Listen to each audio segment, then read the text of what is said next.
আসসালামু আলাইকুম। কেমন আছেন সবাই? আমি আলহামদুলিল্লাহ ভালো আছি। প্রচণ্ড গরম। তো আপনাদের সাথে একটা জিনিস শেয়ার করা হয়নি, সেটা হলো আমার ফার্ম যেখানে, এর পাশেই একজনের ফার্ম আছে, মনির হোসেন। গত 2-3 দিন আগে ওনার ফার্মে একটা অ্যাক্সিডেন্ট হয়েছে। ওনার একটা গাভী বাছুর দিয়েছিল। সেই গাভীটার ম্যাস্টাইটিসের একটু সমস্যা ছিল।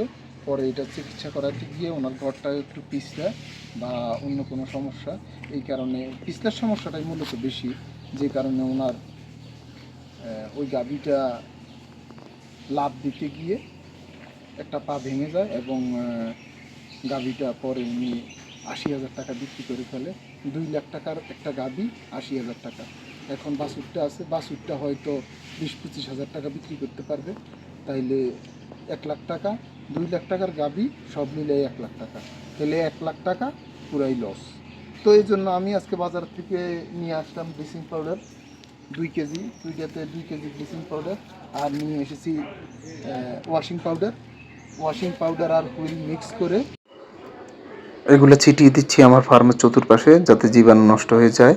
গোবরের মধ্যে অনেক সময় মাছির লার্ভা থাকে, এগুলো যাতে নষ্ট হয়ে যায়।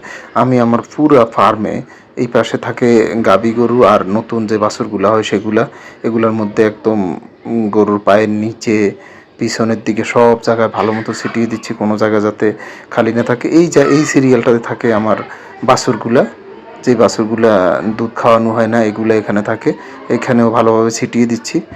পুরাটা ছিটিয়ে দেওয়ার পরে আমি বাজার থেকে একটা আমাদের এলাকায় ইট পরিষ্কার করে এরকম একটা তারের এক ধরনের ব্রাশ আছে, ওই ব্রাশ দিয়ে আমি ভালোভাবে এটা একদম ঘষে ময়লাগুলো উঠে দিচ্ছি, যাতে আর জায়গাটা, ঘরটা আর পিছলা না থাকে একদম। কারণ গরুর এই যে প্রস্রাব চনা বলে আমাদের এলাকায়, এটা পড়তে পড়তে ফ্লোরটা একদম পিছিল হয়ে যায়।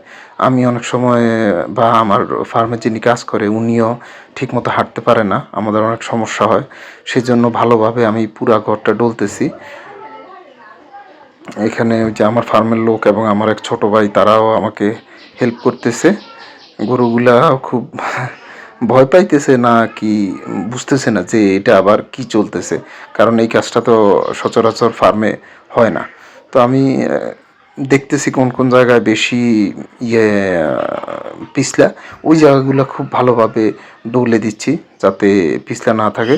কারণ গাভীগুলোগুলার সাধারণত খুব ভালো ওয়েট হয়, তো এগুলা পড়লে যে কোনো একটা দুর্ঘটনা ঘটতে পারে। তো আমি আবার ওইটা দিয়ে ডলার পরে আমি আবার ব্রাশ আছে আমার ঘরে এক ধরনের, এই ব্রাশটা দিয়েও আরেকবার ডলে দিচ্ছি।